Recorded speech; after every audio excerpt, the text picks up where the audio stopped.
बीमारी के लिए नहीं बनी। इंजेक्शन भी लगाना है तो दर्द होगा,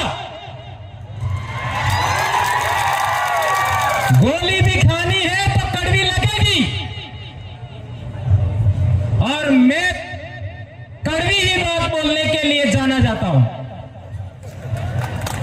तो क्या थोड़ा सा इंजेक्शन सहन करने लायक है आप? धन्यवाद। अब हमने देखा 5 जनवरी 2011 सुप्रीम कोर्ट के जजमेंट ने कहा कि 6000 साल से आदिवासियों के साथ शोषण, दमन, उत्पीड़न हो रहा है। तो क्या हम अगले 6000 साल के लिए तैयार हैं? अगले 6000 साल बाद इस धरती पर आदिवासी बचेगा? बचेगा या नहीं बचेगा? नहीं बचेगा। देश आजाद होने से पहले आदिवासी संगठित था, आदिवासी आत्मनिर्भर था, आदिवासी स्वावलंबी था। 75 साल में 5 किलो अनाज का मोहताज हो गया है। 5 किलो अनाज का मोहताज हो गया, एक हैंडपंप का मोहताज हो गया, एक बीपीएल आवास का मोहताज हो गया, और डेमोक्रेसी की बात करो, एक पोटली का मोहताज हो गया, पोटली का।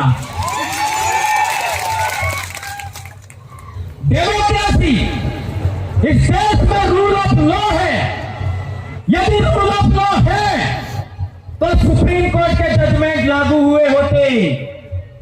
हुए क्या? समता जजमेंट लागू हुआ क्या? विरंदा जजमेंट लागू हुआ क्या? कौन सा जजमेंट लागू हुआ बताइए मेरे को।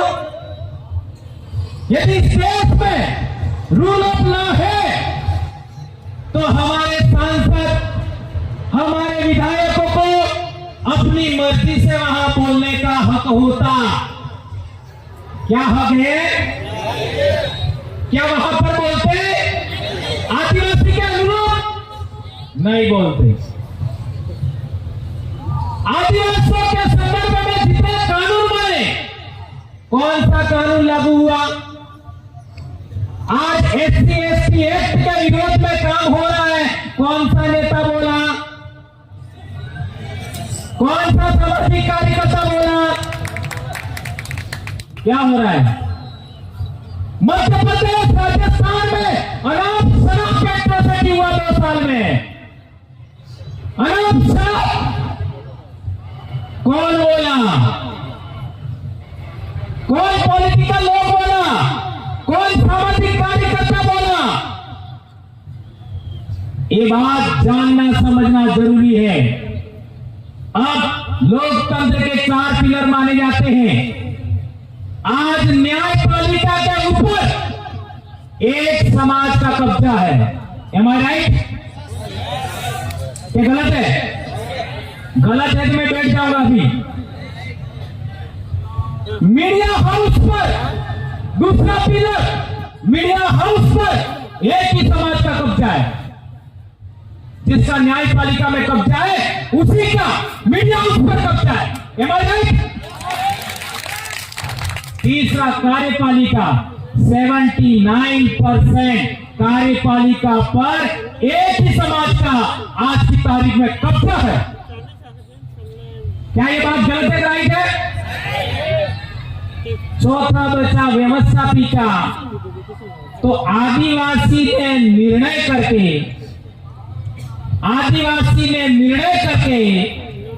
एक भी विधायक संसद भेजा क्या? और ईवीएम आने के बाद गुजरात का चुनाव की हालत देख सकते हो। मैं मानता हूं चारों 4 पिलर प्राइवेट हो गए हैं, निजीकरण हो गए। इस देश में डेमोक्रेसी खत्म हो गई है और हम कह रहे हैं पृथ्वी को बचाएंगे,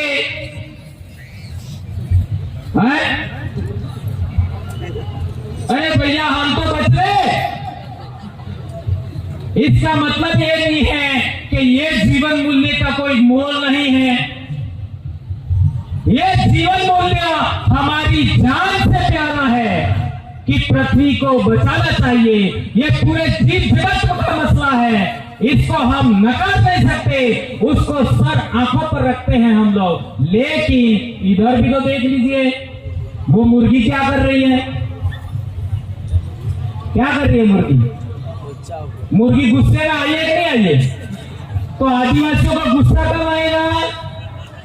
6000 साल से गुस्सा नहीं आया।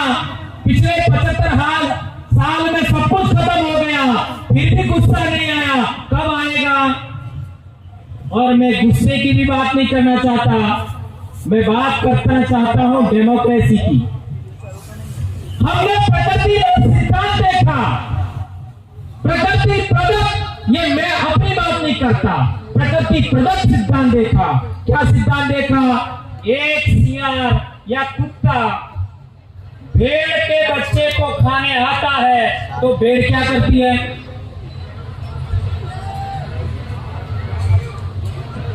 सबसे भोला जीव माना जाता है भेड़, सबसे भोला जीव। तो वो भेड़ भी सियार या कुत्ते के सामने लड़ने के लिए तैयार होती है। यह आदिवासियों ने जाना था, सीखा था। हम पढ़े लिखे लोगों ने इससे कोई सबक सीखा गया? सीखा गया? नहीं सीखा। ये मुर्गी का उदाहरण, आपका बिल्ली है, वो काटने आ रही है तो वो गुस्सा हो रही है। और मेरे भाई पेंटरगोसा जी ने पृथ्वी को भी गुस्से में दिखाया है। तो थोड़ा सा गुस्सा मैं कर लूं क्या? जाहिर है क्या? प्रकृति का सिद्धांत है, मैं क्या कर सकता हूं? ठीक है, छोटी सी बात, ज्यादा बड़ी नहीं। मैं कहना चाहता हूं कि हमारे देश में कल 13 तारीख को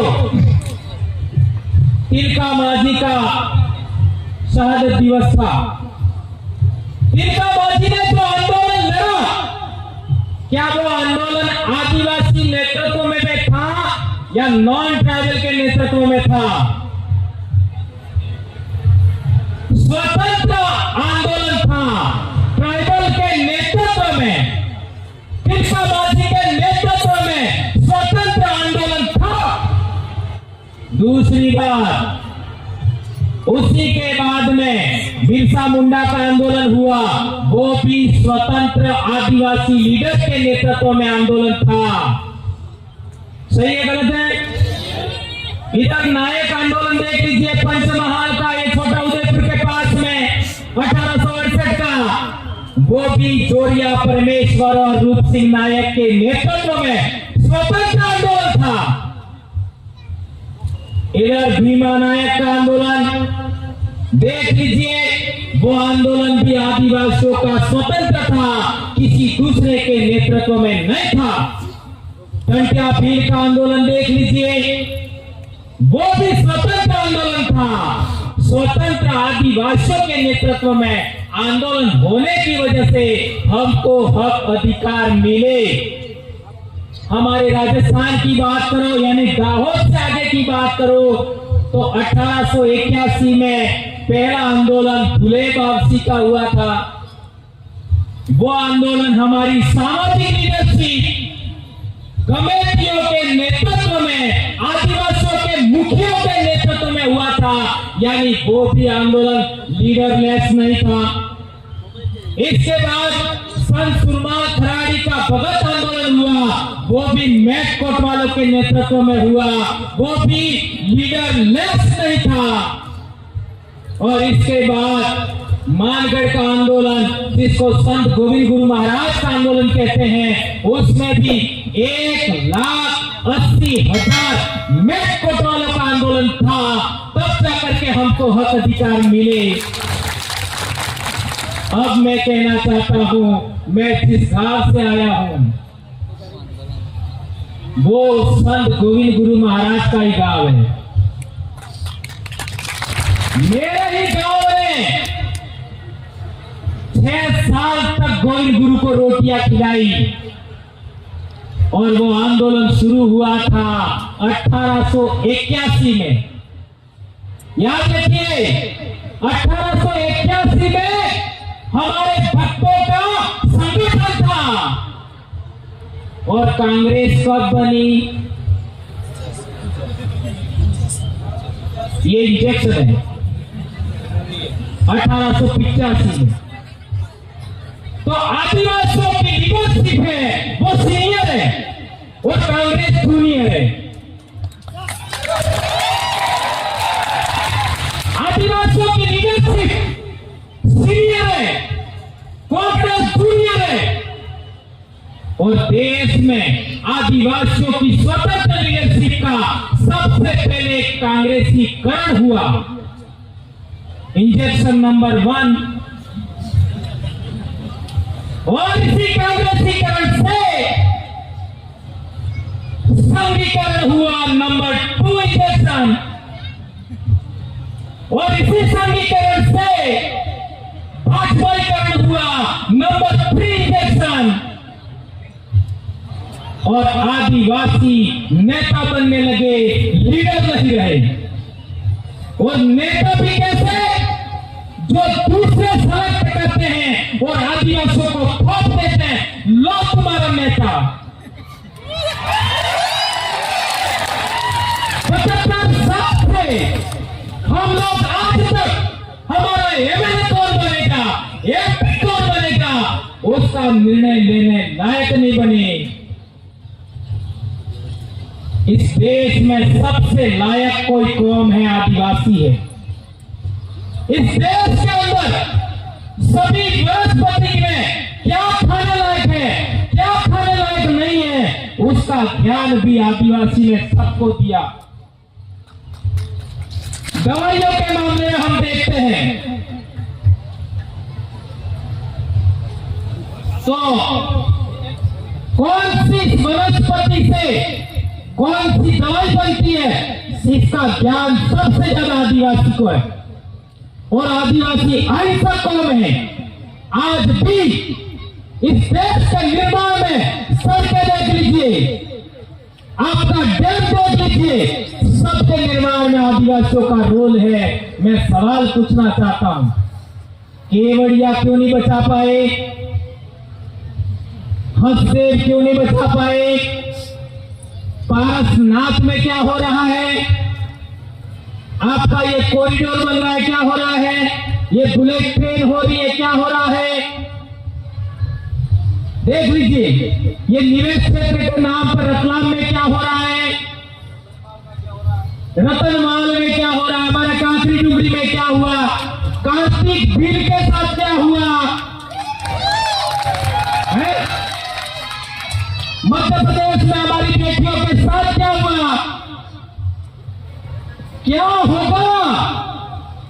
एक ही समाधान बचा है, सिंगल समाधान। और वो समाधान कितना भी बुरा लगे मैं कहने ही वाला हूं, एक ही समाधान है, सिंगल। डेमोक्रेसी के अंदर रूल ऑफ लॉ को मानते हो तो इस देश में जो निर्णय करने वाली संस्थाएं हैं, जिनको हम लोग विधानसभा कहते हैं, लोकसभा कहते हैं, वहां आदिवासियों के द्वारा सेलेक्टेड और इलेक्टेड जनप्रतिनिधि जाना चाहिए। इसके अलावा कोई विकल्प नहीं। ध्यान दीजिए, इलेक्टेड तो कर रहे हो, सेलेक्टेड आप नहीं कर रहे हो। तो आपको सिलेक्टेड करना है, आपको इलेक्टेड करना है और निर्णय लेने वाली संस्थाओं में आपको जाना पड़ेगा। इसके अलावा कोई विकल्प नहीं है, कोई विकल्प नहीं है, ये बात ध्यान रखिए। और डॉक्टर भीमराव अंबेडकर ने कहा था कि हमको सत्ता के मंदिरों में कब्जा करना होगा, सत्ता के मंदिरों पर। और आप लोगों से विनम्र अनुरोध है, उसका अपना फार्मूला हमको बनाना चाहिए। आज की पार्टियों के समान फार्मूला नहीं बनाना चाहिए। गुजरात में एक पार्टी आई दिल्ली से, और आदिवासियों से मिल करके सेकंड नंबर की लीडरशिप खींच मारी और कांग्रेस को भी हरा दिया। नहीं समझ में आया? आई और हमारे आदिवासी लीडर ही थे, उन्होंने उनका साथ लिया, सेकंड लीडरशिप को अपनी तरफ खींच लिया, कांग्रेस को भी हरा दिया, ने बीजेपी को भी हरा दिया, ने बीजेपी को जितवा दिया। ये माइंड सेट भी समझो। ये बात मेरी स्पीच में काट डालना ये बात मैं खुद कह रहा हूं, मजबूरन बोलना पड़ रहा है क्योंकि मैं गुजरात में हूं। इसलिए मेरे भाइयों, आपने मेरी बात सुनी, कड़वी कड़वी बातें सुनी, माफ करना। पेट की बात, राजस्थान से इतनी बड़ी संख्या में लोग हमारे साथ आए हैं, इसलिए मैंने बोला आगे से नहीं बोलने दो तो भी मुझे कोई आपत्ति नहीं है, लेकिन छीटाकशी मत करना, ठीक है? क्योंकि मैं डंक मारना भी जानता हूं, पवराई नाम है मेरा।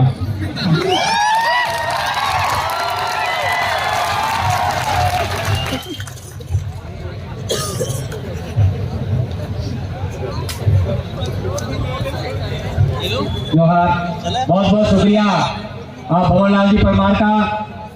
काफी खट्टी मीठी कड़वी सुखदाई जितनी भी थी बातें सारी कही, उसके लिए धन्यवाद। अभी छोटी सी बच्ची का एक नृत्य गाना है, उस गाने के बाद में डॉक्टर ज्योति जी तैयार रहे। जो आपे बोला यूट्यूब चैनल सब्सक्राइब न करी हो तो सब्सक्राइब करी, बेल आइकन जरूर दबाओ।